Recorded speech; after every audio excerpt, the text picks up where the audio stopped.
obsession beats talent every single time. Every single time. Each and every one of us were born with some form of talent. But those that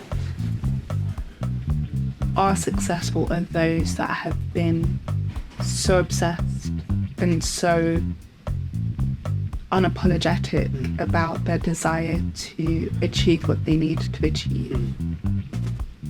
Failure is only failure if you allow it to be failure. If you think about some of the things you haven't won, I mean, I would love to throw that back on you and say, yeah, but what have you actually learned from that? Tell me how you've grown, because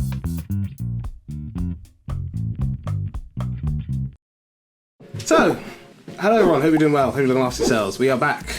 We've been teasing this for a long time, but we have come to the 50th episode of the Student Guide, the podcast that started it all. Previously known as just Pick Up the Mic, we have officially had 50 conversations. I wouldn't necessarily say with 50 individuals, because we've spoken to a wide range of individuals and loads of different topics. But yes, we've come to our 50th episode of the first podcast. And as I always say, we always have amazing guest speakers on. But we've got a multi-talented, amazing, inspirational, motivational speaker and guest speaker to here today. So yeah, I always say I don't want to do the introductions because our guest speakers are amazing, and to celebrate our 50th episode, we have, I know what you're gonna hear her story today. It's an amazing individual. Indy, could we please know a bit about you and all the wonderful things that you do? Sure. Hey everybody, my name is Indy Love Gordon. I do loads of things. I never really know how to best describe myself. But I love to say I thrive in chaos. I think chaos can be a really good thing. Okay. So thriving in chaos is a good thing. But a bit about me, I wear many, many hats. And my number one hat is that I am head of programs and community for a phenomenal organization called Foundvine. At Foundvine, we basically help amazing founders start, but more specifically, we help them scale businesses. So, little plug, if you're out there, you want to start a business, you want to expand your business, hit us up. But when I'm not doing that, I am an angel investor. So I back early stage founders on their journey to building the innovative products for the future. I'm also a motivational speaker, so I love to just travel around and talk to people about how they can be the best versions of themselves, how they can achieve their dreams, how they can do that through business development, through finding their passion and all of those different things. And the final thing that I am is also a founder myself. So I am the founder of Halo, which is a safety app that is about to be launched in Q1 2024, and the aim of the app is to protect and look after students, lone workers who spend a considerable amount of time outside by themselves. So yeah, that's just a snapshot of the 10 million things I do. Oh, thank you. And yes, definitely with the motivational speaker part, I had the pleasure of being at the Changemaker Awards. You might have seen my LinkedIn post, but I mentioned that I heard amazing words from Indy at her speech. So yeah, you're in for a treat today. But yeah, let's start with the first question. Linking rightly so with what you just mentioned, Halo. We'd love to know what inspired you to create Halo. Yeah, I love that question. It's actually quite a sad but important topic. So everyone will know that a few years ago, the Me Too movement was a massive thing across Europe and North America. And it just brought to light the safety issues across the world. I started to do research looking at what safety was like for different, specifically women, across different spaces to understand the needs. And I did some research specifically in the UK with UN Women, where 1,000 women were interviewed. And across those 1,000 women, they found that 97% of the 1,000 women had dealt with some form of sexual assault, harassment, indecency in their lifetime. But what was even more shocking about it was that 94% of those women stated that they never went to the police and they would never consider going to the police because of a lack of evidence, a lack of feeling like they would be believed, and just not having clarity on what a process would look like. And that was like really triggering for me, because what that showed is that actually we all have someone in our life that has dealt with some form of harassment in their lifetime, but they are too scared to go and get the support they need. And I just want to add the flip side of that. I actually did the research in Based for Men as well. And it was interesting because for men, they found that 4% of men have stated that they had dealt with kind of like sexual assault or harassment. But I challenged that. I said that actually what's really interesting is that that's probably not accurate, because men are told that, you know, from a cultural perspective, that talking about your feelings is not a good thing. So I know for a fact it's significantly higher. And so ultimately my goal with my app is to be able to protect everybody. But in order for me to protect everybody, I have to first start off with protecting somebody. So the app is divided into 3 key sections. The first part of the app is I need help now. And what it is, you have your basic things like SOS, like GPS tracking. You can talk to someone who will kind of like guide you as you walk. You can kind of like just send your location to people and just ensure that actually you feel safe in that moment. The second part of the app is all around I need help, but later. And this is where we collect evidence. So it's things like quick recording, where you can audio record at the touch of a button, you can video record at the touch of a button, and it automatically sends to someone that has been preset. You can do something like take a picture, where it takes a picture of both sides, so both the front and the back, and that automatically sends to someone. So if anything ever happens with your phone or your device, that data has already been stored. And it also offers things like different audio sounds. I don't know if you've ever seen it, but there's a TikTok trend where a lady will be in a car.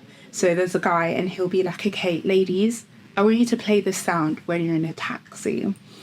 And it's basically the guy speaking out a script so that everyone around her hears it. So it'll be like, hi babe, where are you?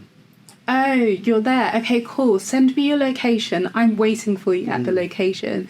So it's almost supposed to be like this audio thing that is played out loud, that the person in the situation can respond to, which helps in the journey. Obviously, it's not something that's going to deter people, but it's an interesting concept. And research so far has found that actually, especially when people are in Uber, cars and different things like that, it has helped make them feel safer. So we have loads of different things like that.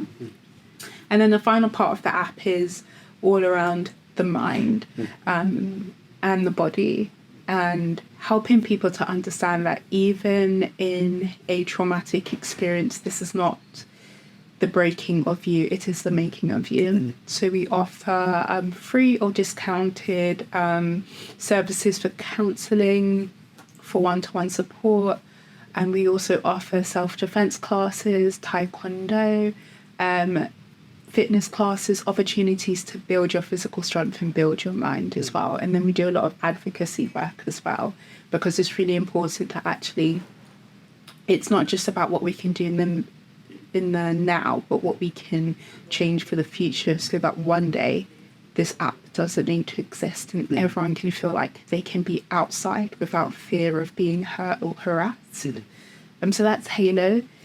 It's safety in a heartbeat. It's supposed to be your friend and your support, but it's supposed to be something that you never have to need. but it's there in case you need it. So ultimately, I want it to be on everyone's phone, something they ignore until they don't need to ignore it, but then they can just go back to ignore it and they feel safe knowing it's there. Oh, that's amazing. Yeah. Oh no, I think definitely it's very, like you said, it's very important for like everything that's happened over the last like with it. Well, like you said, since the Me Too movement sort of started, and all the things that have happened with different cases, with different people being put in like difficult situations or feeling sort of uncomfortable. And I think, like you said, to have something that you don't need it until you need it is good to, yeah, like you said, just to feel more comfortable, to feel safe, to be at peace. I know like what you're saying about like getting in Ubers and stuff like that. Like I know like my sister's like as soon as I get an Uber or any sort of taxi, she's like share your location. She's like, you know, if you need to stay on the phone, like if my sister's coming back late, you know, she's at the train station, I'm like, cool, like feel free to stay on the phone until you get home, or like if you need me to come pick you up. But I think like you said, like having stuff like this also helps because it makes people, if they don't have like these, I guess, other people that they can necessarily depend on immediately, they've got something that they can turn to when they need to.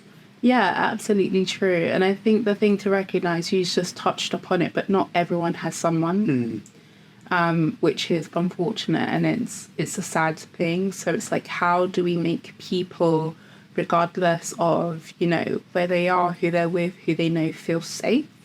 That's quite an important part for me. And I think one of the final things we're looking at doing is how can we integrate all of the other amazing tools or resources that exist that can support.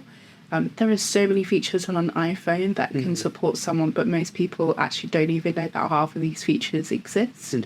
There are so many kind of like, you know, tech that exists to protect both men and women, but most people don't know it exists. So how can we bring it all into one space so that you can see the different things you have access to, and it can help you feel safe in your environment?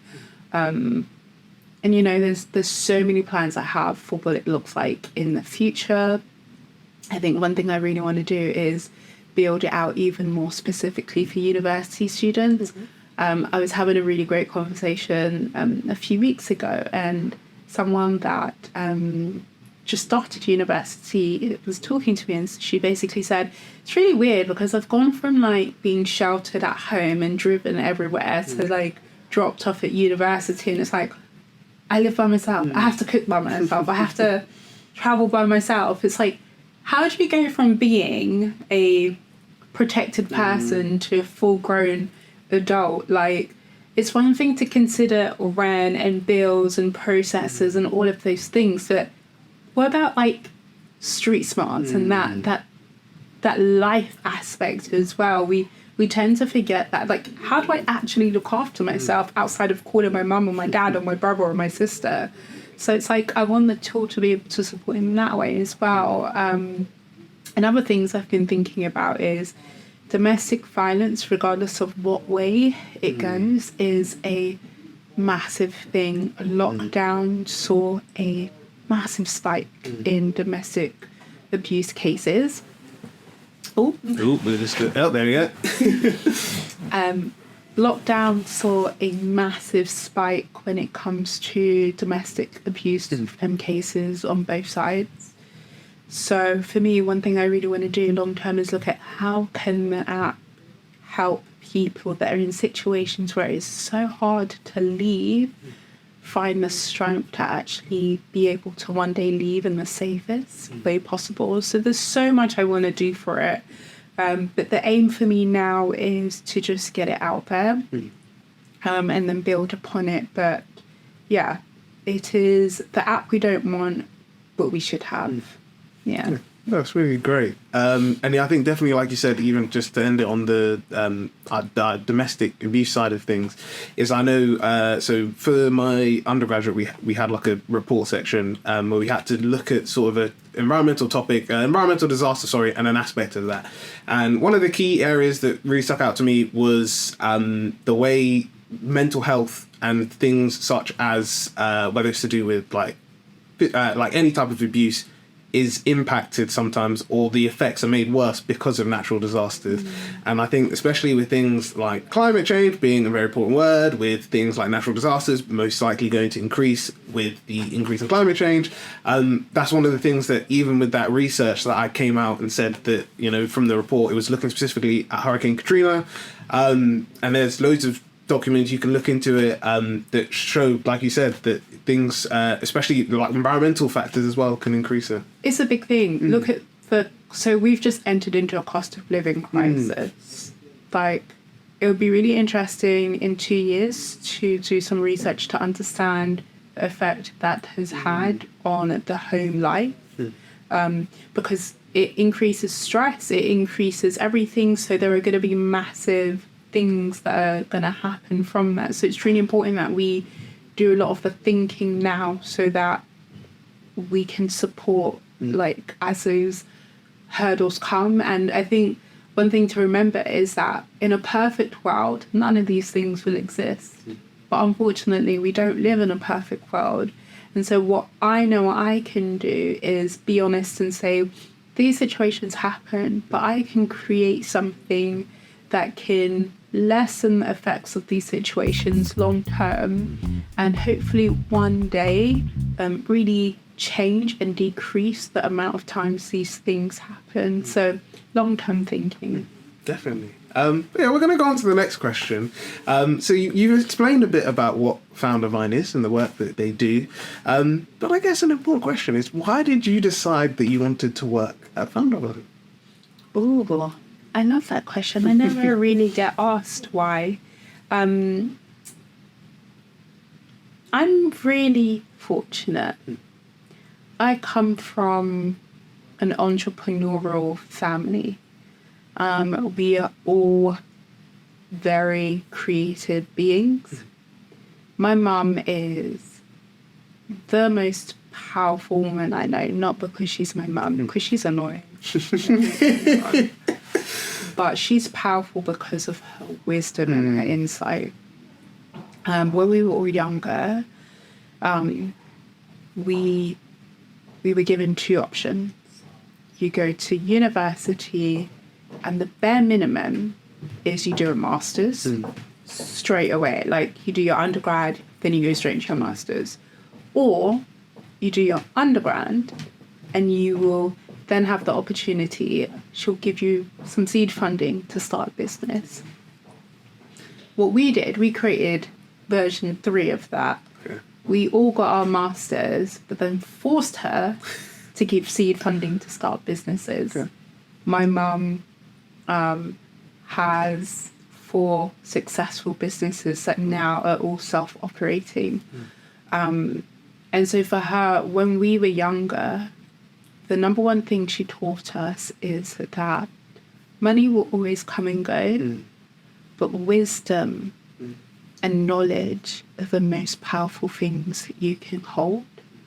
And you can hold those things by ensuring you always integrate yourself into society, and you learn as much as possible, and you experience as much as possible, and you be in the world. You don't just exist in it, but you actually living it and experience it. So for her, she was always keen that actually we tried and failed, especially when we were younger, because it was a safe space to do it. So anytime we had really stupid ideas, my mum would always, single parent, but she would always create a way for where we could execute that idea, learn from it, and then try again. And for a lot of these stupid ideas, I'd say 92% of the time they failed because they were dumb. It's like, I'm gonna create an air balloon plane and stuff like that, like really silly. But actually, there was a small percentage of time where the crazy thinking we had proved successful. And that was such a great thing, because we were able to create businesses, to do things that just helped our minds like be free and develop. And so when I went to university, I was fortunate enough to be headhunted by a social integration charity that aimed at turning young people who naturally sat in a passive bystander type of space, turning them into active citizens through things like creating innovative projects within their community where they could raise money and change people's lives. I loved that. I started as an assistant and worked my way up to basically a regional head where I was responsible for 40 managers across the UK who went out and worked with these different communities. And ultimately, we were working with 7,000 young people a year across the UK to create life-changing products and events and experiences that had an impact on people's lives. Some of my favourite charities we worked with were like Make-A-Wish Foundation, where we ran summers of activities and fundraising events to raise money for young people and young adults that didn't have a lot of time left, and to see the impact in some of the lives that we changed was phenomenal. But I always knew that I wanted to be able to empower more. So the best way I like to put it is that and this is a bit controversial, I personally believe young people have so many resources and opportunities. Everything is built for young people. It always starts with access for young people. As you get older, that access starts to get less and less and less. And it's like, okay, but I'm now in my 20s, and where is the support for me? Like, how can I do great things and be... there's not as much as you think there is. And I saw that and realised that I wanted to be in a space where I was empowering people that had a choice. With young people, a lot of the times they're phenomenal, but they're thrown into opportunities and they thrive and they learn to swim, and then they become great things. But the older you get, the less opportunity you have, but then you tend to want it even more, and so you try and seek out those opportunities. And I wanted to be someone that had resources, and they could find me and be like, oh my gosh, okay, Indy Gordon has resources and opportunities that I can use to help me be great things. And so lockdown happened, and I said to myself, oh, it's a now or never type of moment. Also, who actually lives through a pandemic? That's weird. But we're here now, so this is an extraordinary type of situation, so we might as well be extraordinary and like leave my job. So I left that job. I was there for a really long time. I got a new job with a new charity with young people. I don't think I had really thought it through. But a shift came when I was offered the job with this new charity, slightly older young people, really excited. The week I did my interview, the news was everywhere in terms of lockdown. We may be going into a lockdown, but we hadn't actually got into one yet. And then I did my interview, and then a week later, I was offered the job, but in that same week, we went into lockdown. 2 weeks after that, I still hadn't received my contract, and I kind of knew something was up. Then I get a phone call being like, we have to rescind your offer because lockdown. And that was just soul crushing. I thought that's where I needed to be. That was my next calling. And then everything changed. Just before lockdown, I had taken part in a coding workshop for young rising stars with Apple in Covent Garden. And I loved it. It was for young women who were just growing and developing and wanted to almost career shift. They were still quite early and they wanted to career shift. And I'd always wanted to study things like computer science. In my undergrad, I studied music. And then for my master's, I studied international business management with entrepreneurship. But I'd always had a passion for coding and for tech and for business in that element. I got a call after I was rejected from someone I met at the Apple event who was like, India, I think you're really, really cool. I don't know what you're currently doing, but I found this organization. And so this person originally, they work for MasterCard, but we did this Apple session together. I'm like, I don't know what you're currently doing, but there's this organization called Founder Bind where they basically help people start and scale businesses. They're really focused in the tech space.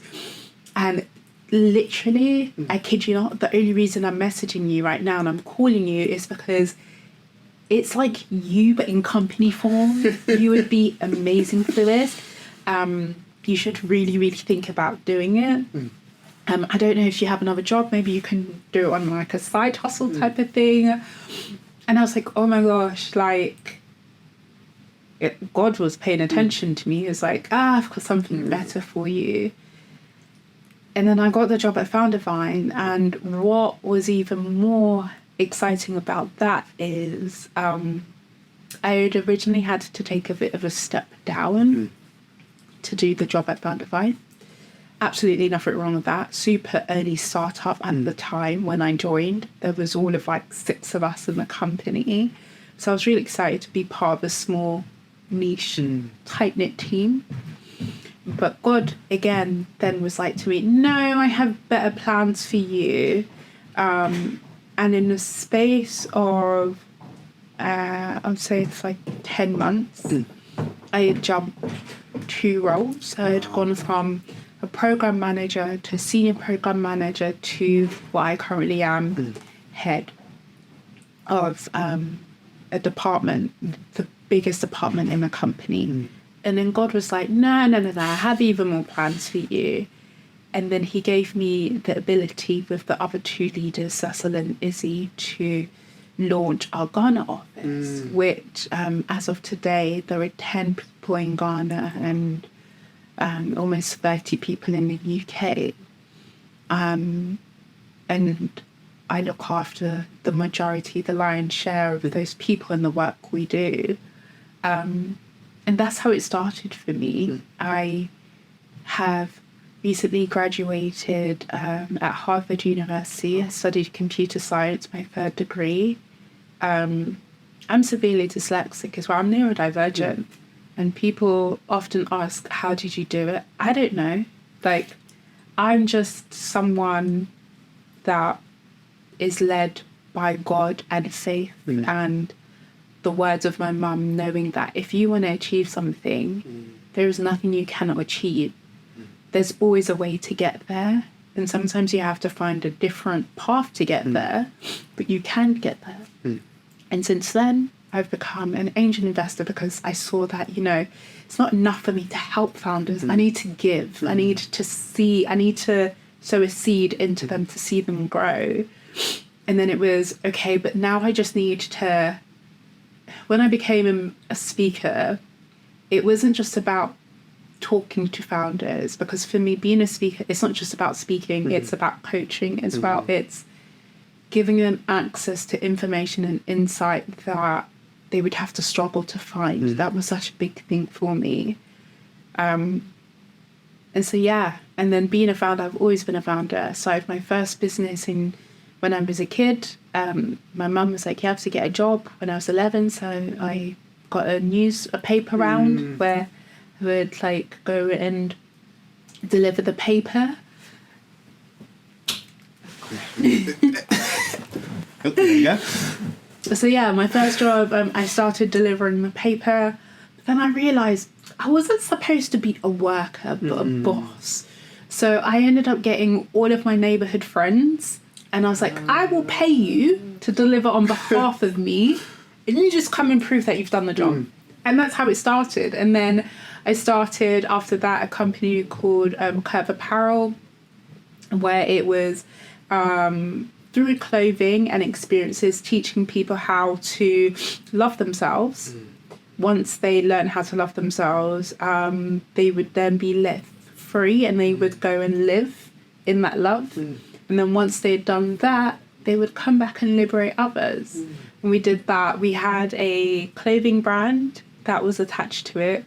And then we did that kind of like advocacy part of it through different opportunities, like We did modelling shows, we had photo shoots, we had workshops, confident building workshops. And I actually sold that for a tiny profit when I was in university, which has now led me to Halo, which I think is my core mission in life. I am a serial entrepreneur. I believe I was created to create and then let it go free to other people, other things. I don't believe I was ever created to hold on to anything too long, but be an instigator for great ideas.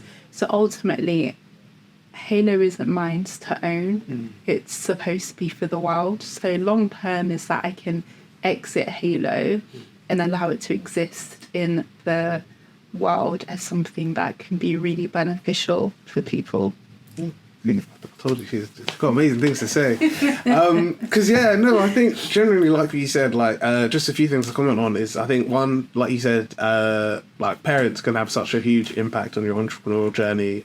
My parents, well, my family as a whole, like parents and siblings, I say are two things. They are my biggest motivators, but they're also my biggest humblers, because I know there is sometimes where you can get a bit too big for your boots, but it's nice to always have your family to just, remind you that, one of the things my dad always says is, never forget where you came from, and like always remember that, like, even if you are like winning awards or you're on big stages, remember that people invested, whether it was time, money, energy, into you to get there. So never forget that's where you came from, and never forget your roots. But also, sort of linking to that, I mentioned it before. My parents. So I did a speech at graduation, and I've been saying it for every episode, and I've explained why. That I feel like it's on a personal level, both as an entrepreneur but as an individual, that sometimes when you do, like when I did it, and people were just like, "Wow, this is amazing, this is really great," I was just like, "This is just like this is okay, like it's nice, but like there's other things, like there's better stuff I want to do." But like a friend who's on the podcast was saying that, like, no, like say it, like be proud that you did it, acknowledge it. So yeah, with the graduation speech, the funny thing is my parents didn't know, and my siblings didn't know about it. But when I was writing it, kind of like what you were saying, that for me, I've always loved the idea of helping people, and I always love talking to people, which is evident through the podcast. Because for me, I've always said that, like, there's so much that you can just, like, I love doing the podcast because there's so much that I can learn, whether it's motivational stuff, whether it's about different careers, different industries, like all this stuff, and it's only just by like having conversations like this. So in the speech, I didn't want to focus necessarily on like myself and be like, I'm amazing, or like I studied at Brunel and this is all the great things that Brunel's given to me.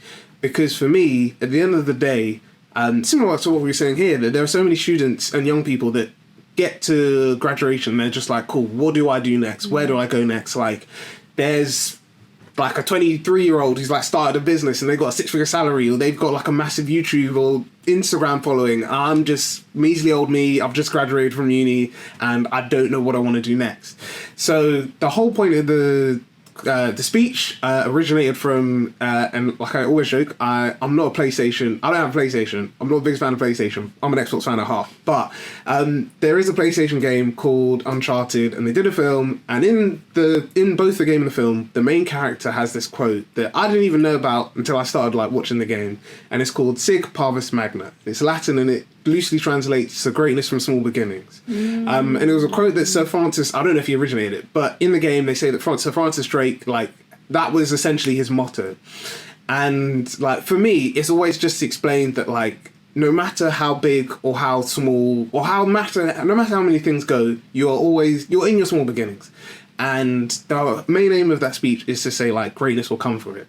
So I guess linking it back to here is like what you were saying with your story, indeed, that I think it's really great because throughout your journey, as well as like not only through the stuff you've done through Roundvine, but just like as a whole, like there's always been that, like, even though there have been small beginnings, there's always been greatness from that. And I think, like you said, the fact that your mum encouraged that with you and just said like, you know, like anything you want to do, you can go out and do it. I think it's so important because, yeah, I think a lot of people feel like, oh yeah, like if I want to be like a big name or, you know, business person or like a famous actor or stuff like this, like I can't start, like I don't have small beginnings, or like this, like, oh yeah, like I don't know, this person did, but you know, things just worked out for them. But yeah, it's never like that. It's never like instant success. There are moments where things will just line up, but yeah, sometimes you just got to, just be real and just realize that's not always the case. And yeah, I think one other thing I just wanted to add was, so I mentioned it on the episode. I've just got to figure out like when this is all coming out. But essentially, the episode I did with Yulia, all about like rejection is only redirection. It's not like the end of the journey, which again, definitely recommend checking that out. I won't go into all the detail about it now, but I said in the episode, like something that I didn't share before the episode was on a personal level, I've always said that each year there's been like something that God has said, like, this is what this year is about. And I explained that like, I think it was last year to me was just, either 2021 or 2022 was just a year of just like things, just like opportunities happening and me thinking like it might not work out, but there's always been that like redirection. So even like getting funding for like upgrading Pick Up the Mic stuff, I applied for one route, it didn't work out, another one popped out of the blue, and again the new one that popped out was something that only launched that year, and I was like, I could apply, let's see. And I did, and it was the Freelancer of the Year award to Brunel, so I was one of the first that when they first did it, I'm one of the people that won it. But for me, I was just like, I don't know, like I'm not really a freelancer, I don't really like freelancing, but I was like, let me just apply and see how things go. And yeah, won the funding for that, was really good, so that's the main reason why I was able to to win my equipment. But yeah, I think for this year, and it links, I think, because it links to the next question, but also I think it's very important that I say it because obviously, like, these guys might not know, but obviously the Changemaker Awards happened, and I mentioned that in the episode that I was talking before with Yulia. And this year I've said, I feel like my thing has been all about just like going back to the mission and like focusing on why I do what I do. Because whether it, like I need to just see if I can release it, because there's like, I'm a big Spider-Man fan. So the context is I made a show reel, and hopefully by the time this video is out, I will be able to show part of it without the video being taken down as copyright. But I made a show reel inspired by Into the Spider-Verse, when all the Spider people do their introductions and say like, hi, my name is this, and I made one for myself and the stuff that I've been doing with Pick Up the Mic, with all the other different apps that the organizations that I support as well. And for me, I guess the whole point of that was just, it was really nice to sort of see, I guess, how I've grown over that time. But also, I think one of the things that stood out to me is kind of like I said, I always love Spider-Man. And one of the reasons is because he goes through, like, as a comic book fan, he goes through a lot of tough times. But he always comes back from it. So even in that sort of show reel that I do, I mention that. The reason why I mentioned some of the awards, like I forgot what it's called. Generally, you know, it's literally, but the Brunel's Funding Awards, the Changemaker Awards, like other awards that I've applied for this year, was sometimes you feel like, and I mentioned in that episode, that sometimes when you get towards like, you know, the final, or you get to that point where you think you could win and you don't, sometimes it really hits you hard. And you'll just be like, you'll sometimes, like, I know even like my dad was saying like, don't like you're just like, not like in a rude way, but he was just like, oh, yo, I can imagine like sometimes you feel like you've spent all this time, all this effort into like, whether it's like preparing stuff, like doing a pitch deck, doing presentation prep, like sharing it with almost everyone, and to not win, you're just like, don't you feel like sometimes it just sometimes feels like it was all for nothing? And I was just like, yeah, you know, sometimes I do, and sometimes I generally will just be like, you know, I look back on it, like I'm just like, you know, I don't want to do Pick Up the Mic today because it's a lot and it's tiring. But I think why I said going back, this is all about like going back to the mission and like focusing on like why I do what I do, is because it's funny when you like look back on yourself like saying stuff, and because I edit the episodes, I sometimes will listen through it, and I always say that the main thing with Pick Up the Mic has always been I don't do it because I bring in like loads of views or like I've got loads of followers or anything like that. I said the main thing is that I just imagine, and from like my personal experience of if there was something I picked up the mic when I was like when I started uni, I would have loved it, is that there is someone out there that needs the information that I'm sharing. They need to learn what I'm doing. They need to do that.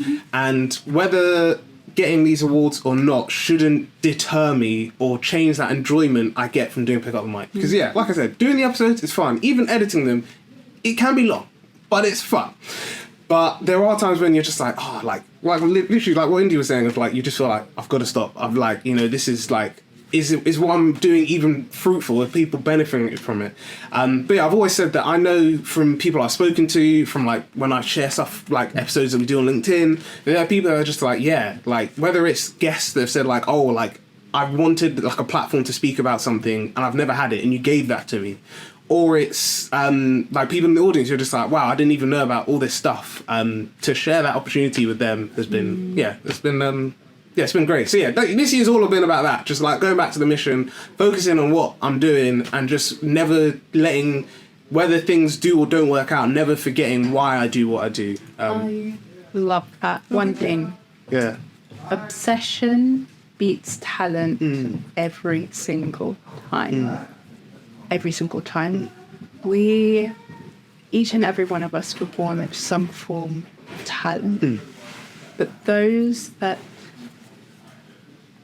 are successful are those that have been so obsessed and so unapologetic about their desire to achieve what they need to achieve. Failure is only failure if you allow it to be failure.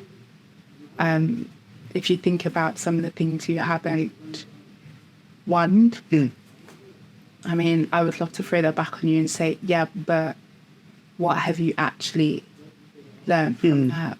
Tell me how you've grown, because you have grown. Yeah. You have, which means you have won. You may not have won that, you know, conventional award, but you are winning. And you will win. Because obsession beats talent. Talent means nothing if you do not have the drive, the motivation, determination to ignore the fact that, yes, it will be hard, but you will win. That's the thing. A lot of people struggle because it's really hard to get past that mindset of, I can't. But once you can break through that fear barrier, there's nothing you can't achieve, and it's just a moment. Like, it's just all in its timing. I was actually reading an article today about Jennifer Hudson. Jennifer Hudson applied for American Idol. She got so far into the process, one of the most powerful singers we've ever come across in our lives. And she lost. And at that moment, she thought that that would be the end of her. And then you just see this picture. She has all of these, the top awards in the world, all sitting on her table. And, you know, she says, who knew that in me losing, I would literally win at life? Like, that moment changed the game for her. Her determination and her obsession beat her talent. She was born with talent. She can have talent at any time, any space, but it was her sheer mindset that she will not stop that allowed that talent to become something that was recognizable and appreciated by everybody. And so do not stop. Sometimes though, you need to have a break. 100%. Today I'm going to have a break. But that's just today. Tomorrow you get back up again. Because you're doing it so that you can be the best version of yourself. But I am a firm believer in mental health and well-being, as long as you know that tomorrow you have to get back up again. No, 100%. And it's literally like what you said, that like for me, it's always been like, again, mentioned in the speech, if you haven't seen it, check it out. But yeah, I definitely, like, even in there, I say that sometimes the like path to success or to like achieving things is never easy. It's never like a straight road. See, let's just, there we go. But it's always like the key thing about it is it's literally what you said, like you learn so much about yourself, whether you win awards or not.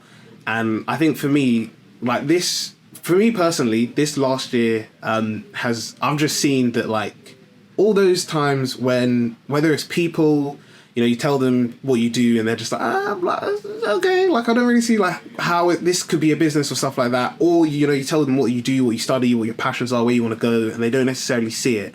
I think for me, the biggest thing, and it's funny because my old manager, if she's watching this, she might remember this conversation, but she was actually the reason why I never told my parents about the speech and didn't like announce it to people or anything, because she said, I want this to be like your moment where on the stage, like basically to show people like, look how far you've come. Because she was just like, I know you will go far. You might not see it all the time. You might not even see it right now. But she said, I know you're gonna go far and you're gonna do great. But she said, I want this to be, she said for two reasons. She said, one, so for my family, for my friends, even for the haters. So they can see like how far I've come and how far I'm going to go. But she said also, and to be honest, it's worked. Because there are some times when I'm like, oh, I need to like edit certain bits from that speech that I did. And I look back and I watch it and I'm just like, I'm hearing the words I'm saying and I'm just like, damn, Jeffrey, like, you like literally like you're talking to me right now. Like if there might be times where things get hard or I'm just like, you know what, I feel like I just want to like take a break or I just want to quit. And I'm just like, I listened back to that speech and I'm just like, yes, I'm in my small beginnings. Greatness is going to come from it. And I just need to just like be when it comes, just be ready for it. So I think for me, that was one of the biggest things. And yeah, she my manager might not remember that she said that. Oh, my old manager might not remember that she said that. But when she was just like, yeah, this is your opportunity to like show people that you are going to go far. And, anyone who's doubted you, anyone who's not felt that you're doing great work, anyone that didn't believe in you, you're going to show them with this speech. Because I know there were times when I was like practicing it and I was just like, I'm literally practicing it after work. I just want to go home. I'm kind of tired. Like I'm working on it on the train. I'm doing all this. And she was just like, no, like all this work, it's all going to pay off. And I think one final thing I want to say is I just remember the funniest thing was when I collected my award for my graduation, came down, and then they escorted me off, and then where the stage was, like my mum could see me coming back on the stage. So my sister said that my mum like turned around to her, was just like, what is going, like why is he going back on the stage? What's happening? Like is there something that like I don't know about? Is there something to be concerned about? And my sister was laughing. My dad was just like enjoying everything, just taking photos. So for me, I was just like, to even show my parents like, yeah, this is like I've been like I said, almost at Brunel for both my undergrad and masters for 6 years, and to come out and show like my parents, who unfortunately because of COVID didn't get to experience an in-person ceremony for my undergraduate one, to come and show them when I'm officially like leaving Brunel, after being there for so long, and say, look, I've been here 6 years. And you might not always see what I've done in those 6 years, but hey, look, this is my opportunity to show you. To me, was one of the funniest. Like, if I could have a reaction cam with my mum, that would have just made the day even more funny. But yeah, even like my sister, like one of my sisters couldn't be in the ceremony, but she was watching online, and I literally just told her like, there's going to be something towards the end of the ceremony. Like, I don't really know the specifics, but they've mentioned like I might like appear on stage again. So if you just like watch towards the end, she was like, okay, like. I'll keep an eye out. So when she found out about the speech, like we've got a family WhatsApp group, and afterwards she was just like, "Wait, what's going on?" Like, and I was just like, "Yeah, I've been keeping this for a secret for the whole time." So yeah, I think that was for me. That was the great thing to even like show my family like this is how far I've come. But then also I've got something that whenever things get tough, I can always look back on and say like, okay, this is something that in this moment I was confident, I believed in myself, like. People asked, was I nervous? I was more nervous going on stage than I was doing the speech. But yeah, to go back and to just watch it and be like, yeah, this is how confident I was then. Like, I've got that confidence, I've got that belief, I've got that faith in like God, and to see how far that I can go. Mental health is really important to us at Pick Up the Mic, and we love to share resources that can support your mental health. And that's why we are so glad to have today's sponsor. Thank you to BetterHelp for sponsoring this video. BetterHelp is the world's largest therapy service, and it's 100% online. With BetterHelp, you can tap into a network of over 30,000 licensed and experienced therapists who can help you with a wide range of issues. To get you started, you just answer a few questions about your needs and preferences in therapy. That way, BetterHelp can match you with the right therapist from their network. Then you can talk to your therapist however you feel comfortable. whether it's via text, chat, phone, or video call. You can message your therapist at any time and schedule live appointments when it's convenient for you.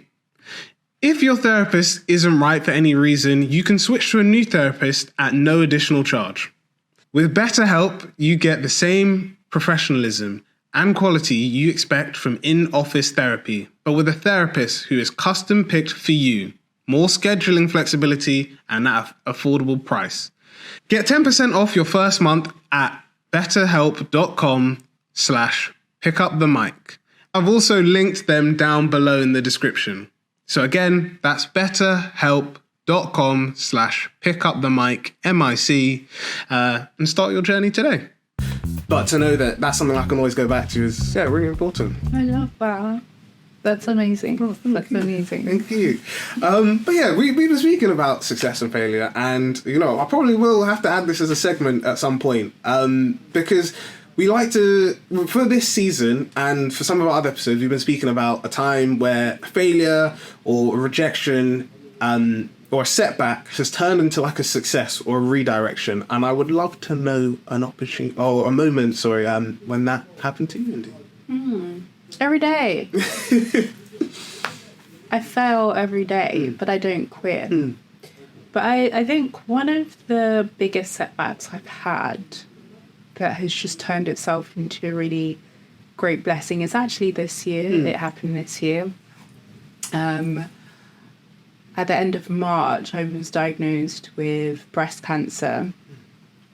And that was such a interesting experience. I'm really young for most of my life.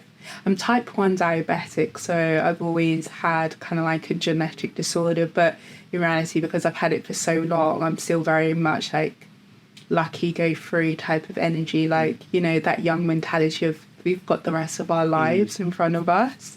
And then breast cancer happened earlier this year, and it was like, oh wait, life is short. Life is really, really short. And for me, I call it a setback just because what it did is it almost took my breath away for a moment. Just the fact that, we are not guaranteed tomorrow, or that we may not have tomorrow. And all that we have now, we should make the most of. And I am the type of person where I continuously seek experiences and opportunities and moments to empower people, but it's rare that I will stop and look at what I've achieved and the impact I've had. I never think I'm good enough, but I think everyone around me is phenomenal. I never think I've done enough, but I can see how people around me are going above and beyond.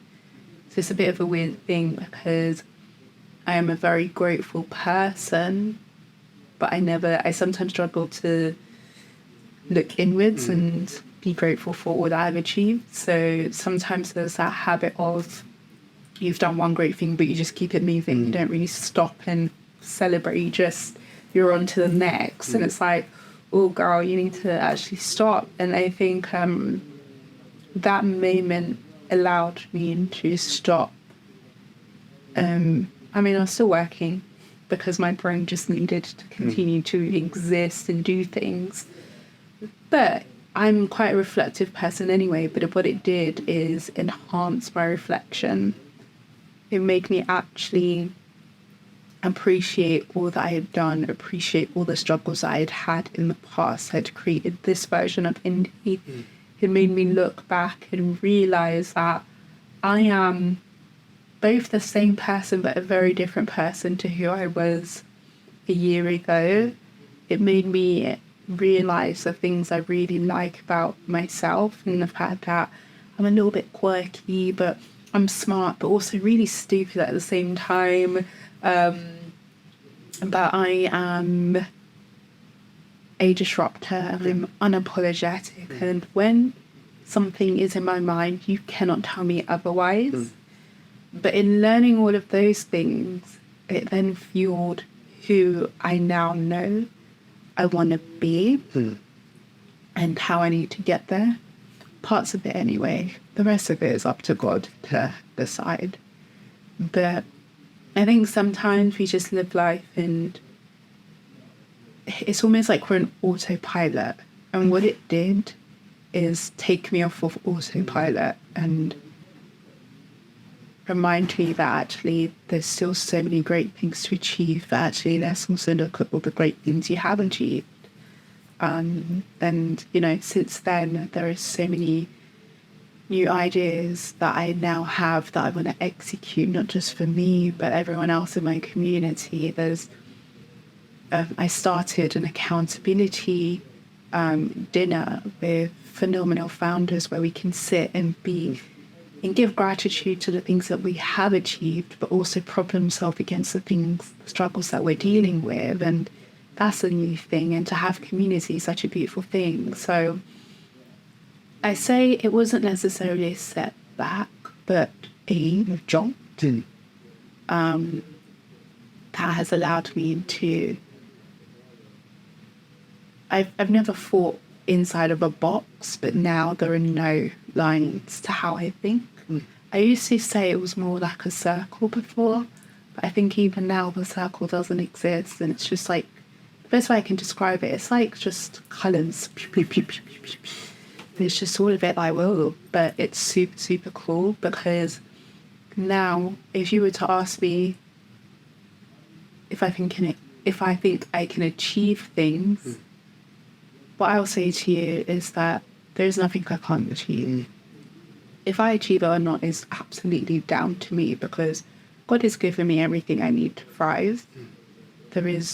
I may do it in a different way, but there is no skill, there is no ability, there is no opportunity, there is no pipeline, there is no mindset that He hasn't given me to not succeed.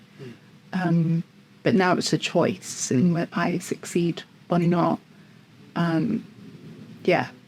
I don't know if that answered you. Yeah, that perfectly answered my question. And yeah, I think sort of similar to what you're saying, but yeah, I'm the exact same of I can see the achievements of others and I can congratulate them for that, but I'm the worst when it comes to seeing it for myself. And even, like I was saying, like whether it was with the awards, whether it was the speech, like my family were just like, no, like my friends even, as well, were just like, no, like just look at what you have done, look at how far you've come. And like people saying like, look, you like what I've done, like they were just like the fact that, so I guess a bit of context is, my family did like a church ceremony to celebrate my graduation, and my old manager came for that. Yeah, my family, like our vicar sort of made a joke. He was just like, some people come to church to celebrate weddings, sometimes people celebrate like someone's life. You're just like, my family come rain, come shine, there's something that they're celebrating, whether it's a graduation, whether it's a wedding anniversary, whatever, they're coming to church to celebrate it. And I think one key thing that was really interesting from that was my manager, she didn't come exactly where I lived, but she took essentially my tube journey, because I never lived on campus, is the bit of context. So I was commuting from basically Camden or like Finchley Road all the way to Uxbridge. Anytime I had a lecture, and there were some days where like there were evening stuff with societies that I did. There was some stuff with work that I was staying late because we had, whether it was a party or we came back late from events and stuff. So my manager like took the journey, and she like came and she was just like, wow. I was just like, oh, how was it? Like, how was the tube in? She was just like, it was awful. She was just like, I hate traveling into Central. Like, I don't really travel into Central London much, but she was just like, I hate traveling into Central London. Like it was a lot. Like everyone was on the tube and stuff like that. And she was like, did you do this like every day? And I was like, yeah, like I commuted this far like every day. And she was like, oh, so even when you were like staying late and you were just like, you didn't have an issue? I was like, yeah, I was commuting this was my commute.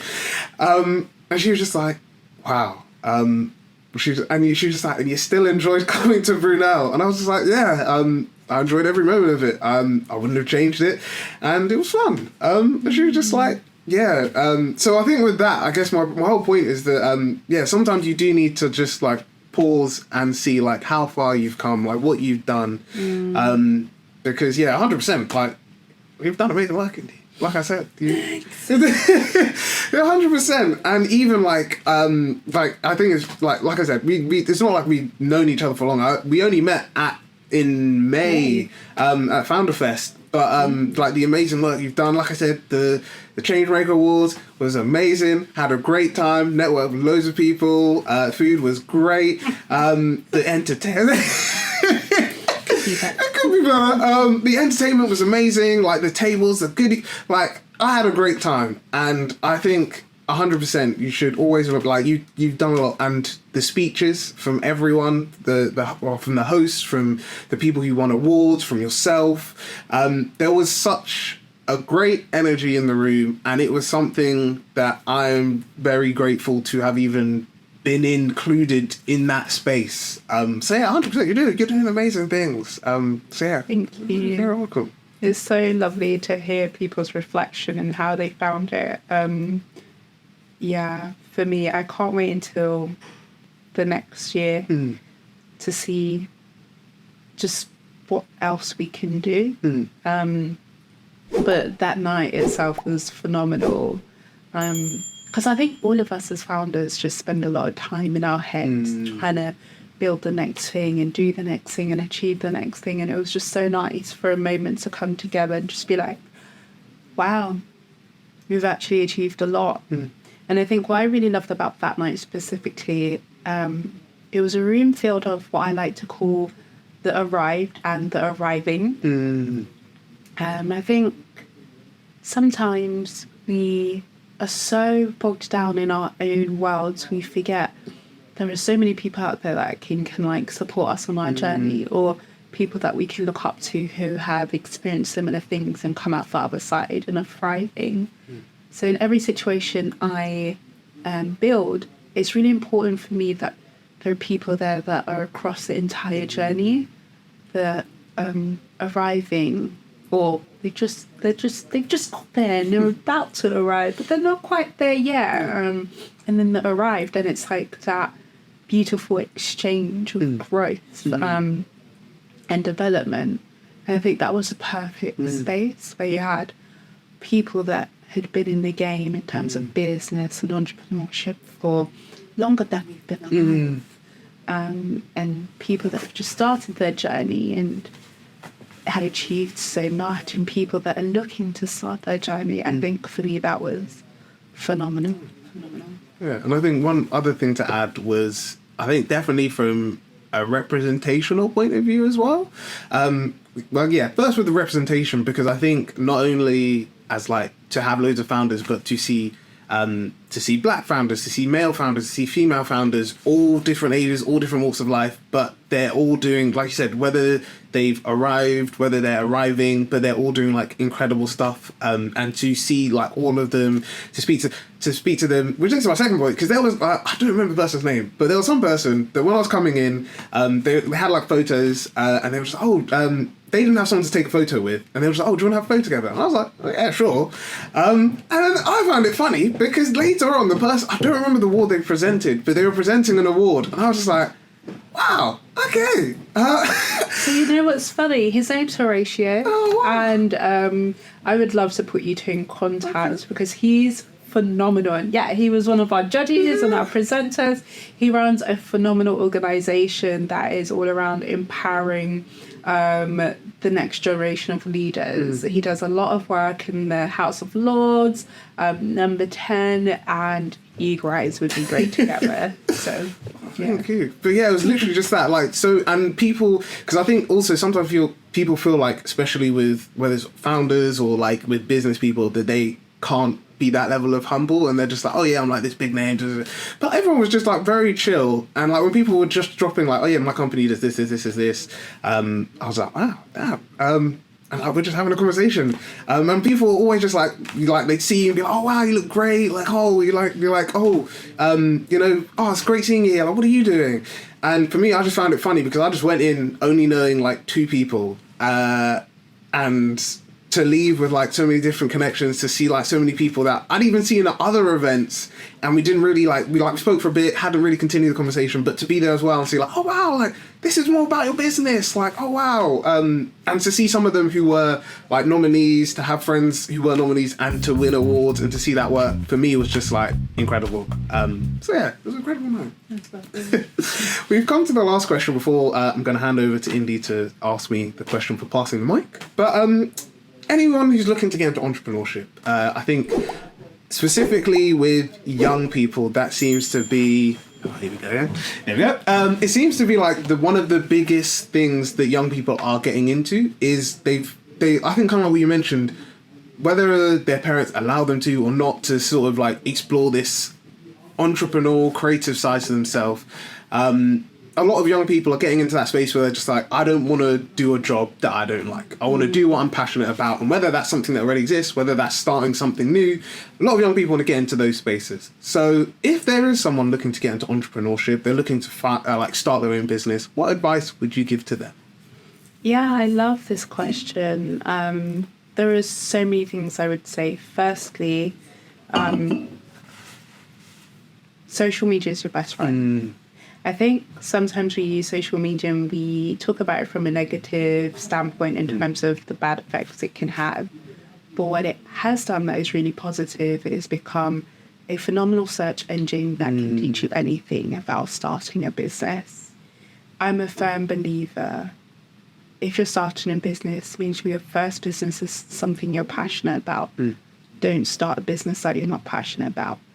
Make it it's your hobby, it's your passion, it's your hustle.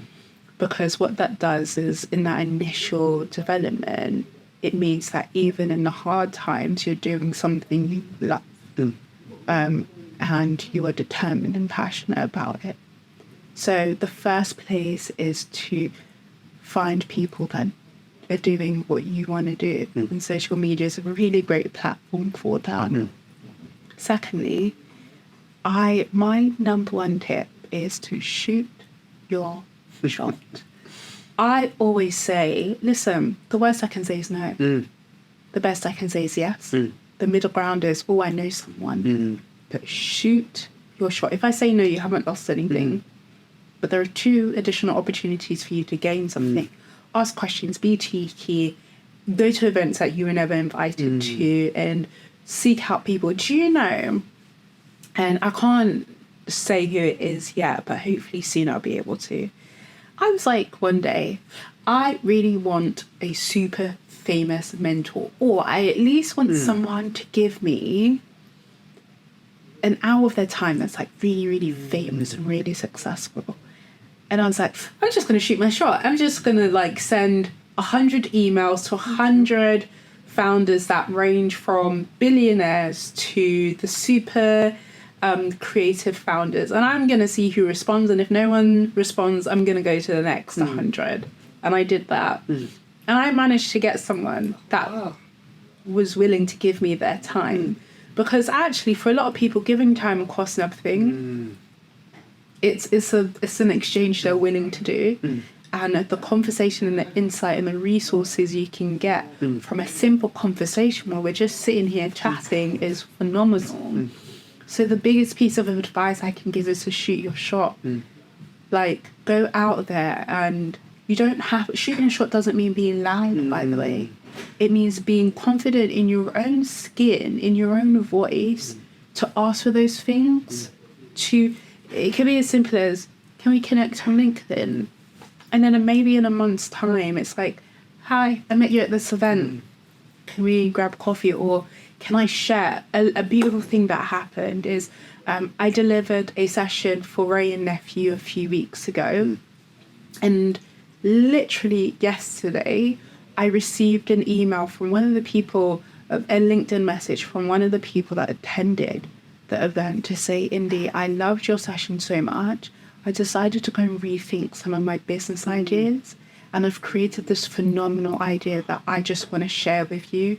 I know you're busy, but if you have time, please. And he was like, I'm not asking for anything but a little bit of your time. And I'm not going to lie, I am drowning. It is busy. But what I loved so much is that someone took the time out to call me by my name, message me and be like, I have done something based off of a conversation, a session that you delivered. And so I was like, yeah, that's me. I gave him my email. I gave him my executive assistant's email. And I was like, look, I am out and about right now. It's hard to get a hold of me. But I said, message my EA. And if you can't get a hold of me, she will book you and we can chat and you can present and I will help you in any way that I can. And I love that. And now, whatever I can do, I don't know what this new idea he has, but if there is a resource that I can offer to help him, I will, because he took a leap of faith. And you never know what you can get if you just take a leap of faith. So it's just about asking, but it's also about being willing to pay it forward as soon as you start to receive that success. So if you are going to take, make sure you can give. That's just such an important thing. And I think my final point is back to what I was saying before. Obsession beats talent every single time. If there is something you want to do and you are determined to build that product, that service, that space, if you are obsessed and you have unapologetic faith in yourself, you will get there. It may not be today, it may not be tomorrow, it may not be next week, but you will get there. But you have to be relentless with yourself. And you have to make sure that you remind yourself that you can get there. And so be unapologetic. And through being unapologetic, shoot your shot and ask for those resources, ask for those times, ask for the knowledge and insight, build community. As I said, you can start by watching videos. You reach out to people. You find people in your network. You learn. Create a plan. People take for granted things like vision boards and being able to lay out your goal. But when you can see your goal, you can achieve your goal because you can then see the steps it takes. And that is as simple as saying, I want to run a car business one day. In order to run a car business, these are the steps I need. Get a mentor. There's so many out there for free. Foundvine.com can help you. There are so many other sites that can help you as well, and give you resources and time free to help you build your brand. But do it from love and do it from passion. 100%. Yeah, definitely agree. And I think, like you said, I think a lot of people underestimate the idea of shooting your shot. Because even like that, like I said, things just lining, with the idea of going back to what I was saying about what this year was to me, like the graduation speech only came because I shot my shot.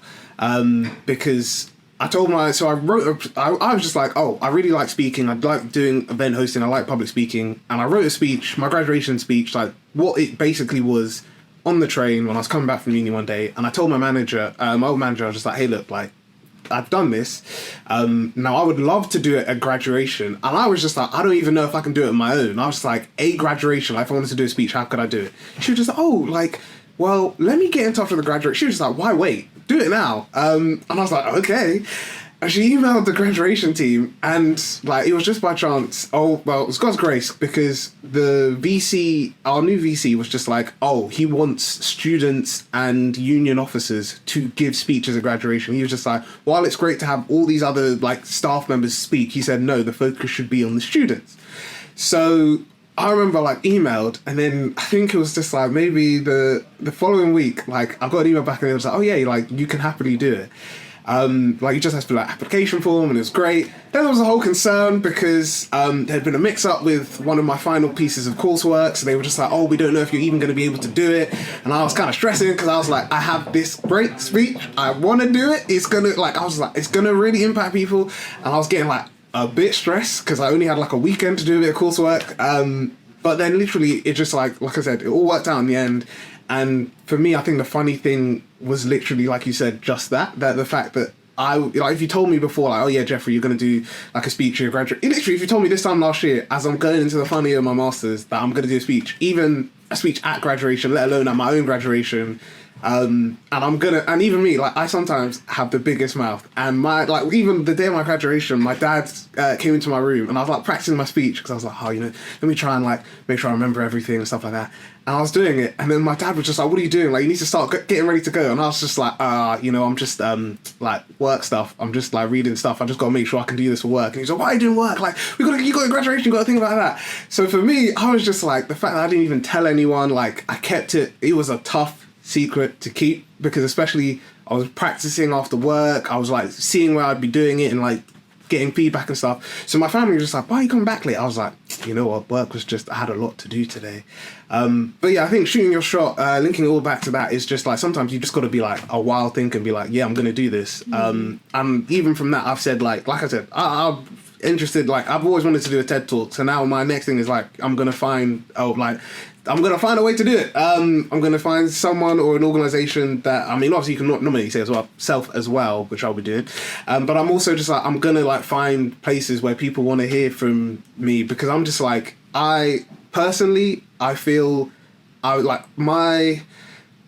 like two things. So one, like not just like, again, I'm being humble here when I say it, but like life has been a lot, and a lot has happened over not only just impacting me but also my family. And I feel like I know through like friends of friends, family friends, like a lot of people go through stuff and they don't think they can make it. So even like there was someone at my church who's like a really close family friend, and he like saw me do the graduation speech. He saw the stuff that my family did. We love videos. Like my brother and I do video editing whenever the family need like a nice cute video done. So my mum, a couple of days before the church service, was just told my brother, I need you to do this, get it done. We're going to show you like this video of all the stuff that he's done. And the person, like someone in my church who's like just started his A-levels, he saw it and he was just like, oh, like, I don't even feel like you've done so much. Like, I feel like I don't even feel like I'm younger than you. Like, I don't feel like I've done anything. And I was like, hey, like this was not easy. And I like in your position, I was the exact same. I did not feel great. Like 17-year-old me would never have thought that what I'm doing now is what I'd be doing. He probably thought that this would wait until like I was in my 30s, or like I was running, like I was a maid, like everyone knew my name type thing. But one of the things that my dad said that a lot of people say, and I think it links to shooting your shot, links to sort of this whole idea of entrepreneurship, is people may not always remember who you are and your name, but they'll always remember how you make them feel. And for me, I've always said that, like people say to me sometimes, like, oh, like literally, like I said, I could talk for ages about this, but I like my old manager, when I did the interview, she said one of the reasons that she told me afterwards, like on the spot, she knew she wanted to hire me, was she'd had a long day, she'd done loads of interviews, and as soon as she saw me, I got up and I smiled and I shook her hand, and she was just like, as soon as I smiled, she was just like, that's it, like he's got the interview. And she said it wasn't necessarily like afterwards when like we were speaking about it, because she was telling me like, oh, I was just like, oh, she asked me about the interview and I was like, oh, like I thought it was okay, but like I didn't like, because she called me on the way home from that interview to say like, I'm offering you the job. That's the quickest I've ever heard from a job. But she was just like, no, it wasn't necessarily just because you smiled and stuff. She was just like, it was the way you just carried yourself. You were positive, you were responsive. And even like she said, the stuff, like when we worked together, she was just like, one of the reasons why within the team I was working in, we were working with like loads of student ambassadors, and she said like, sometimes when you're mixing like loads of like, especially as a student, if you've just recently graduated or you're doing like a placement and you're working with other students, they do find it hard to like see you as a staff member. They don't necessarily listen to you because they're like, we're the same age, you're not bossing me around type thing. But she said like, one of the reasons why they did it was because you weren't bossing, you went to like, you not to their level, but like you never, I guess going back to it, forgot where I came from and remembered that like, yeah, we're all like, regardless whether I'm a staff, you're a student, whatever, like we're all doing the same thing. And I think to end it, like I said, my dad, my family as a whole are known for their quotes and their sayings, but specifically my dad has something that's always stuck with me, and he said, and my manager said it, and it's something that I'm trying to do more, like I want to, like when Pick Up the Mic is bigger, I want to ensure that that's an ethos of it, is there's nothing, my dad always says, and my manager said as well, that specifically from my manager's point of view, I think it makes sense because she's in her 60s. So with that job, we were carrying like a lot of heavy equipment. We were like cleaning stuff, we were doing all of this, and she was saying one of the reasons why she gets involved when people are doing stuff, she only doesn't if she's swamped, but she said one of the reasons why she always does it is simply because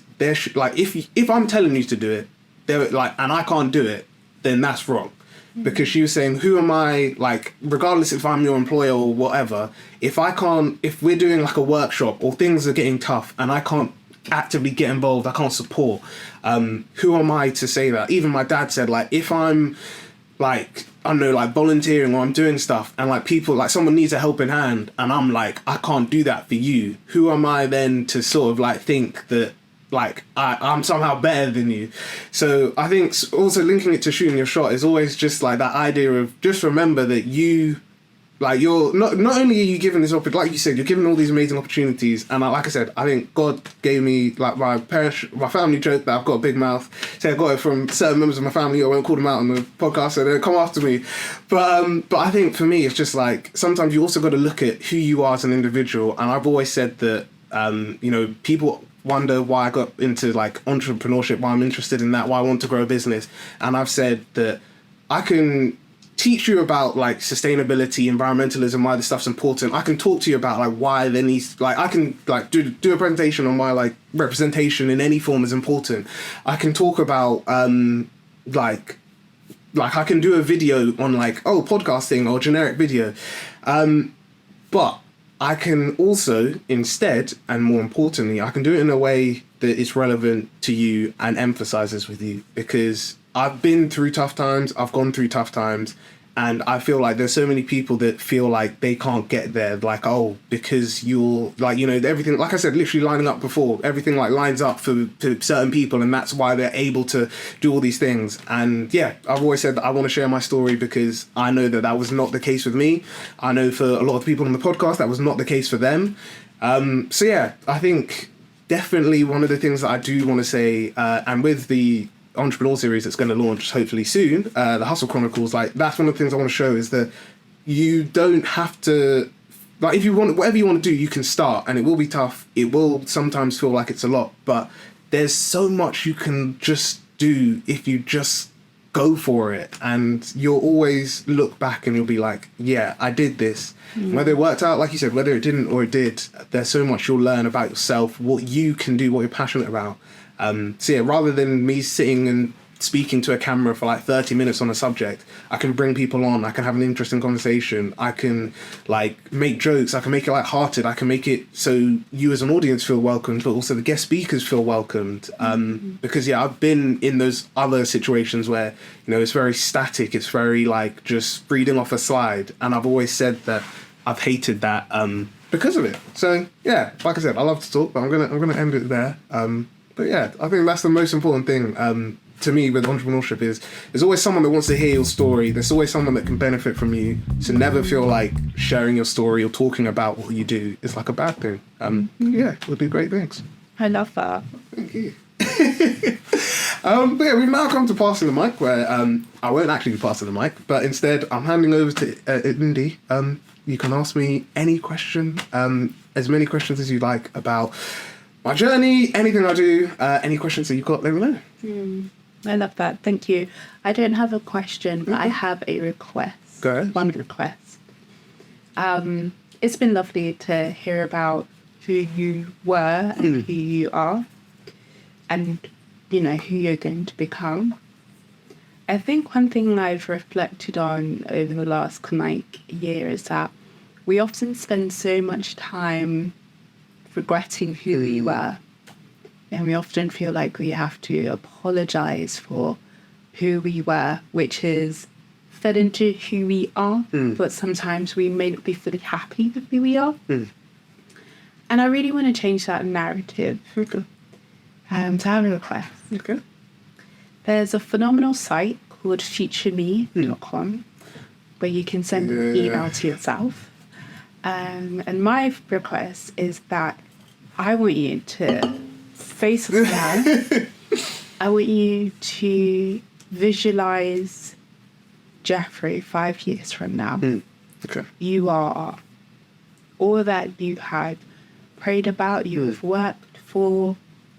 You are achieving that and so much more.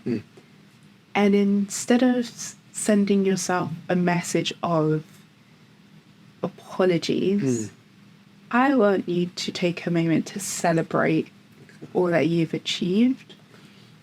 Once you've recorded that and you edit this, I want you to send it to yourself and earmark it for 5 years down the line. Okay. So I'll let you say whatever you want to say. Yeah, first time I've been given a request and I'm liking it. Okay, so I'm looking at the camera.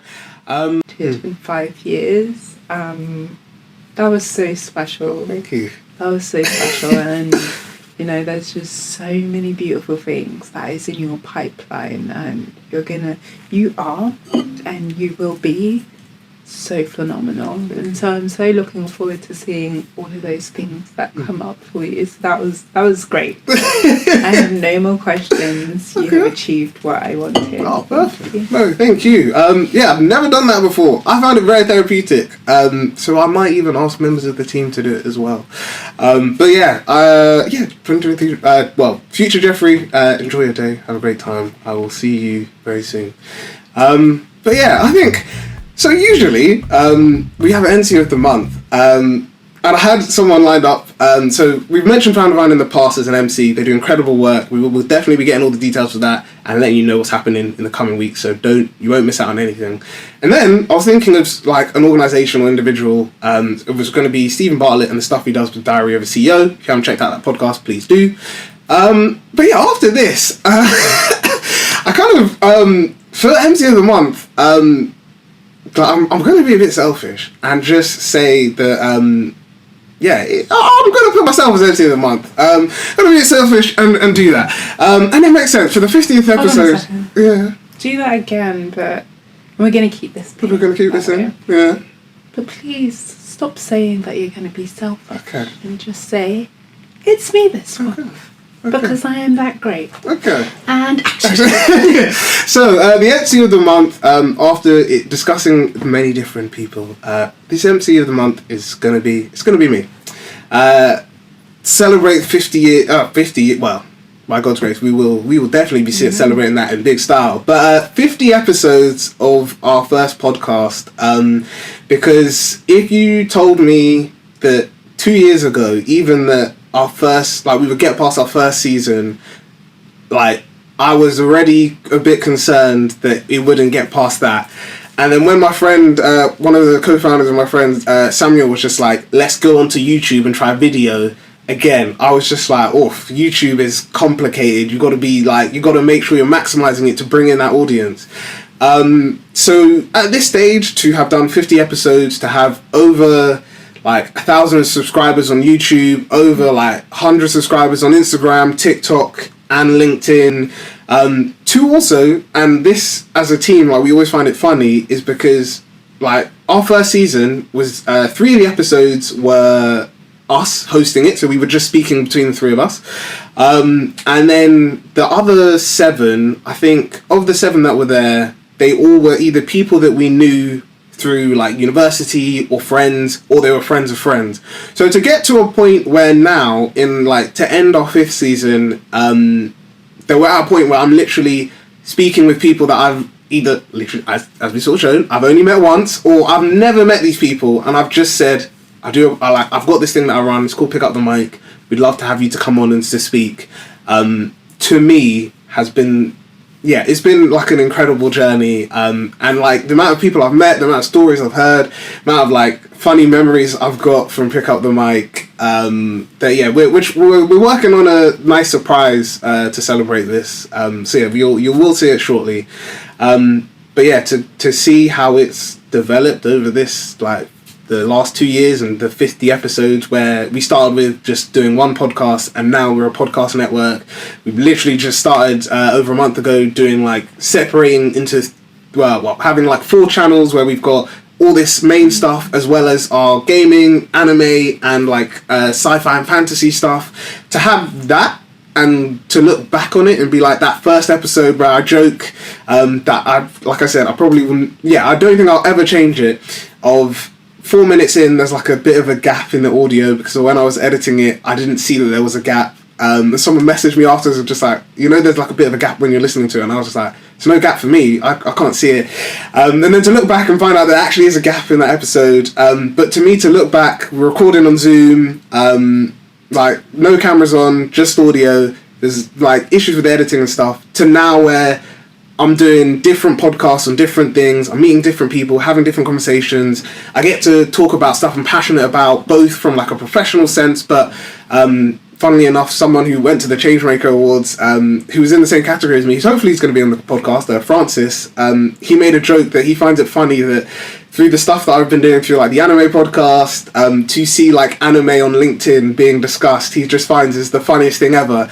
So for me to get to a point where I'm like confident enough to share this, I'm doing all of this, and I'm talking about my journey, I'm sharing stuff, and I'm just, I think for me, like I said, I can sometimes get in my head, I can sometimes be like, oh no, I'm not gonna like share this, or oh, you know, it's not going to look great, it's not going to look professional, all of that stuff. Where now I'm like, like I don't really mind. Like if you don't want to see anime on LinkedIn, like don't check out my page. But I'm going to share about the stuff that I do. I'm going to share that like if I'm going Comic-Con, I'm going to be cosplaying. And to sometimes to post that on LinkedIn, to me, just, yeah, it's just funny to see how those last 2 years have developed. So yeah, I'm putting myself as MC of the month, because yeah, it's been a long 2 years. It's weird to think we're almost coming up to our third year.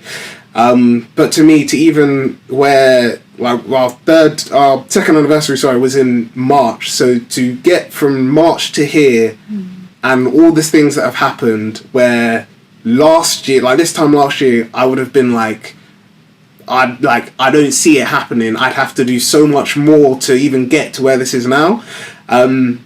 And that's when I was working full time, I was studying full time, and I was just doing this outside of work. I'm staying up late editing stuff. I'm trying to like work around recordings around my workplace so I don't get told off for like not being at my laptop and stuff, to where I'm now like working part time so I can focus on my business. Even if it's on my work part time, I probably would have been like, you're a liar. But yeah, to how it's grown, yeah, it's been like my biggest achievement. So yeah, I'm the MC of the month. I really enjoyed it. I've enjoyed picking up the mic, as you can tell. And yeah, I promise, as I keep saying, there will be many more things to come. We're always looking to grow and expand, so keep an eye on the space. But yeah, we've come to the end. Indeed, before we end things, we have our takeaway section, which, no, I keep joking about it, but generally I will get in touch with them. Deliveroo and Uber Eats do not sponsor us or Just Eat, but we like to give a message for our audience to take home with them. So it's been a very impactful episode for me. I did not envision, well, I knew it was going to be great. Like I said, I've got an amazing person to speak with today, so I knew it was going to be amazing. But yeah, if you told me this time yesterday that I'd be speaking to Jeffrey in 5 years, I would have been like, I don't see it, but maybe. But what would you say is your takeaway message for our audience? What's one thing they should go home thinking about today? One thing I'll say to go home and think about and remember is how great you are. We, as I said before, spend so much time reflecting on what we should have done, who we could have been, how we could have done better. But I dare you to celebrate yourself and continuously do that and look at how that transforms your life. So in everything we've talked about, remember something. Firstly, shoot your shot. Okay? Shoot your shot. But secondly, your greatness has only just begun. And in order to be great, it starts with you believing you are great. Need I say more? But yeah, we've come to the end of the episode. It's been amazing. Like I said at the start it was going to be amazing. It's been phenomenal. See, I know my adjectives, so I've got plenty that I can use. But yeah, it's been amazing, phenomenal. It's been inspirational speaking to you today, Indy. If our audience would love to know more about, if they'd like to connect with you, if they'd like to speak with you, if they'd love to know more about Foundervine, we mentioned that if there's any events, any programs you want to like share, shout out, please let our audience know how they can connect with you, with Foundervine, but also if there's any events or programs they should be keeping an eye out before 2023 comes to a close. Yeah, you can find me all across social media, LinkedIn, Indy Gordon, TikTok, Indy Gordon. Instagram, Indie Who. Foundervine is just foundervine.com. You can join our mailing list, which will give you access to all of the different events, opportunities we have coming up. You can join our community. We're always looking for inspiring, motivational speakers, people that have great insight. So there's loads of opportunities, including paid opportunities as well. And if you want to start your business, there's loads of opportunities there. So just reach out. You can also email me at at foundervine.com, and I am more than happy to support in any way I can in your business journey, or at least introduce you to the right people. Oh, perfect. Thank you. And before I do the usual outro, there are two things that I need to say. So the first thing is, because I will be editing it out, so we've recorded it at this point, but you will find that there's a bit of an edited part. So yes, you will not see the message to 5-year Jeffrey until 5 years to the date. So I'm calling it out now. Today is the 25th of September 2023. So the 25th of September to 2028, that is when this message, what happened today and what was recorded, will come out. So if you want to know what happened, you've got 5 years to wait. But yeah, you'll see it. I might even do a reaction video to it and just look back and be like, wow, this is where I was. But yeah, so that's the first thing. Second thing as well, before we do I'll do the outro and then I'll do this. So first off, thank you again, our wonderful audience, for coming back and watching. If you like this episode, like, comment, subscribe, always appreciated. If you want to make sure you don't miss our other episodes that are coming up, please make sure you click the notification bell at the bottom of the video. If you're interested in receiving some nice perks, please do check out our Patreon page. We can't do this without your support. And you can get early access to episodes, exclusive perks, only for our Patreon members, so please make sure you sign up. The link is in the description below.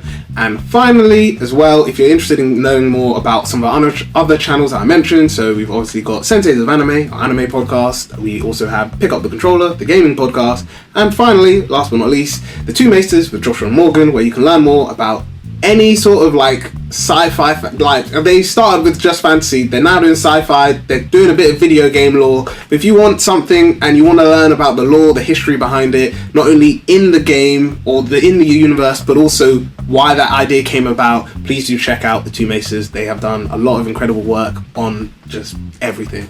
But yeah, last but not least, yes, I've mentioned this is our 50th episode. We will be doing a giveaway. I need to finalize all the details, but we'll be doing a giveaway to celebrate 50 years of Pick Up the Mic. It will be one that we'll be doing a post, we'll be doing a video, so please do keep an eye out for that. But yeah, to celebrate the 50 episodes of you all supporting us from the beginning. As I said, I know that we have already funnily enough passed the 50 video mark on YouTube, and we'll probably do one when we reach 500 videos, but we have had, this was the podcast that started all the other ones, so I have to celebrate specifically where we have come with this podcast. And as I said, I did it with an amazing guest speaker. But yes, I digress. I promise we are coming back. We, funnily enough, have already started to record season 6. So if it looks like Jeffrey is talking retrospectively in certain episodes, it is because I have recorded this today and the other ones I have recorded in the past. But please come back. We'll be doing more. The student guide will not be closed. We're going to be opening new chapters, discussing new topics in new locations with new people, discussing a whole range of like interesting and relevant topics to you, our audience. So please do keep an eye out for those. You may have seen on LinkedIn, I've started to tease some of those ones that are coming out. But yes, we will be launching season 6 of the student guide. That will be coming out very soon. So make sure that you're following us. Pick Up the Mic Network across all platforms now. Yes, I've said I was going to sort it out, but yes, we have finally Pick Up the Mic on Pick Up the Mic Network, on Instagram and TikTok, and just Pick Up the Mic on LinkedIn. But please do make sure you are following so you can know when our new episodes are coming out. But yeah, we're going to officially close the 5th edition of the Student Guide. It's been an amazing journey of 10 episodes with 10 varying organizations and individuals, but they're all doing amazing work. And we will see you in the first episode, where I can tease. We will be speaking about STEM, and particularly sisterhood in STEM, and the importance for representation. So why is it important for young black females to see other black females achieving great work and doing great things in the field of STEM? So if you want to make sure you're watching one final time, make sure you check out our pages as well as subscribe so you can see the first episode when it comes out. But yeah, that's a bye from us here. We officially close the 5th chapter. Like I said, I could keep talking, but I'm not going to. And we will see you all soon. So take care. Have a wonderful day.